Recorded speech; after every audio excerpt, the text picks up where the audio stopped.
Jesus é o dono do lugar. Não é difícil de encontrar essa frase escrita em um muro, uma fachada, por aí. Talvez você já tenha visto, né? E aí você lê isso, você pensa, beleza, tá celebrando nosso Senhor Jesus Cristo. Por outro lado, é um marcador, né, cara? Pode ser, não pode? Ó, aqui só a nossa fé, senão vai ter problema, hein? Ao meu lado, Viviane Costa, pesquisadora desse assunto aí, entre outros. Vamos tentar entender.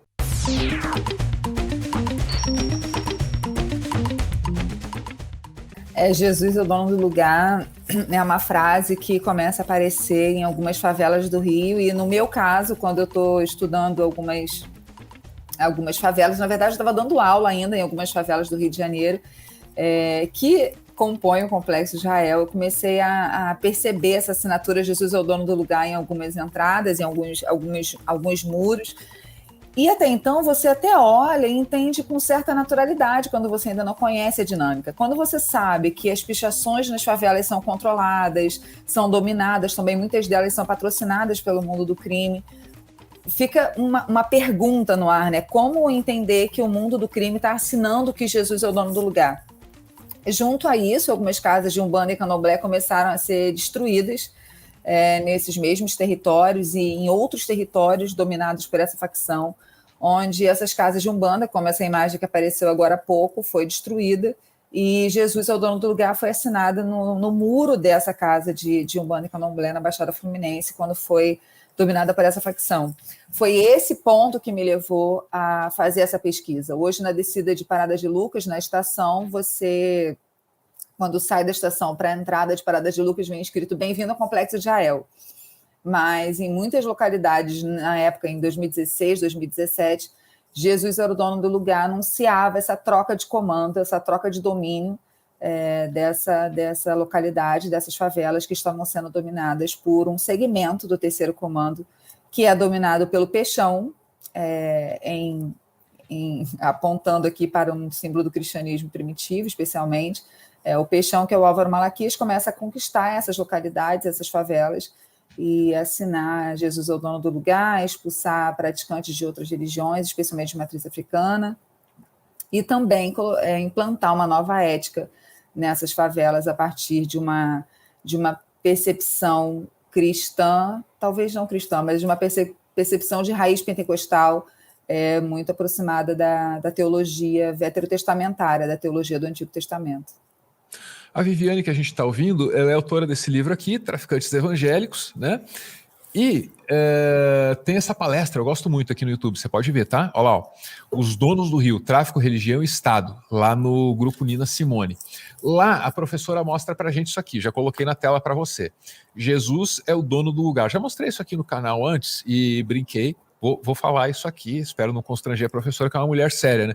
Mas o Jesus precisa cortar a grama aqui, porque tem que cortar o mato, senão tem multa da prefeitura. Não, sério, tem uma história aqui, né, professora? Sim. Esse muro ele foi pichado depois de uma casa de Umbanda ser destruída, funcionava nesse lugar, segundo reportagem, que também foi quem reproduziu essa imagem primeiro, e a fonte aparece na pesquisa. Segundo reportagem, essa casa de Umbanda foi destruída por traficantes do terceiro comando puro, especialmente do Complexo Israel, que são dominados pelo Peixão, que é o Álvaro Malaquias, ordenado pastor evangélico em igreja pentecostal da Baixada Fluminense.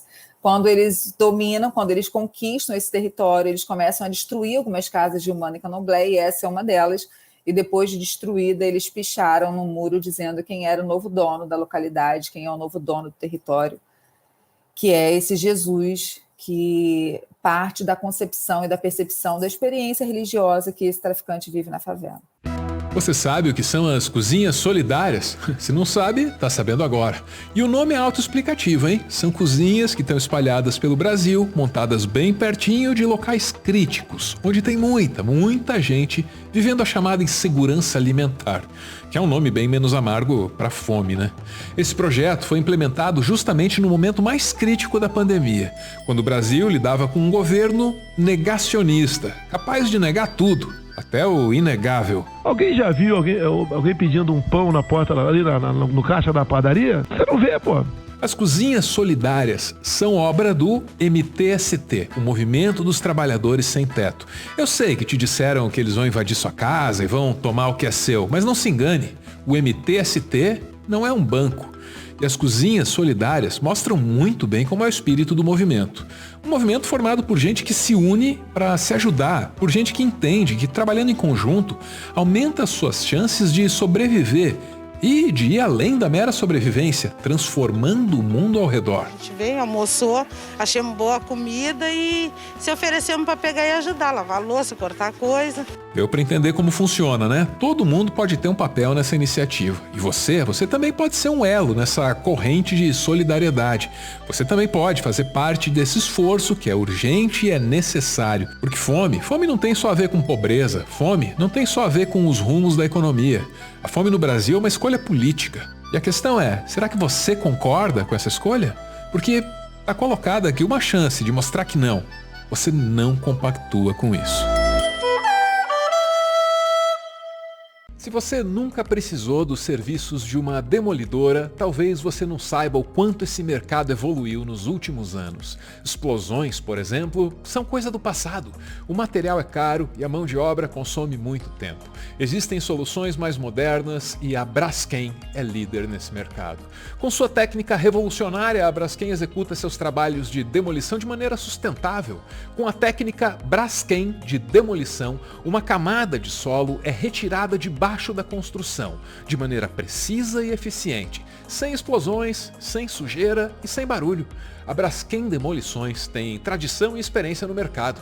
Apenas em Maceió, Alagoas, a empresa já executou mais de 30 mil demolições. Por favor, pesquise e descubra a satisfação dos clientes da Braskem. Braskem, ninguém denuncia porque ela anuncia. O produtor de conteúdo adverte. A referida empresa obviamente não patrocina esse vídeo e por responsabilidade jurídica somos obrigados a explicar a piada, estragando toda a graça que a mesma eventualmente pudesse ter. Pela sua compreensão, o nosso muito obrigado. A mesma é foda, né? Texto jurídico. Muito obrigado por ver esse vídeo até o final, viu? A gente está criando um clube. Para as pessoas que veem o vídeo do Meteoro até o final. Só que é o seguinte, você não pode contar para ninguém que esse clube existe. Aí ele fica sendo exclusivo para quem viu o vídeo desse canal até o fim. Essa é a proposta. Então conto com você, tá? E aí você agora escaneia isso aí e entra no grupo, mas só se você quiser. Eu quero um grupo bem difícil de entrar. Aliás, vou começar a mexer o QR Code na tela aqui, ó, pra você não conseguir escanear. Isso. Tem que lutar para entrar nesse grupo. Entra lá. Se você mandar um áudio, de repente seu áudio vira conteúdo aqui, viu? Fique sabendo disso já. Obrigado, gente. Valeu mesmo.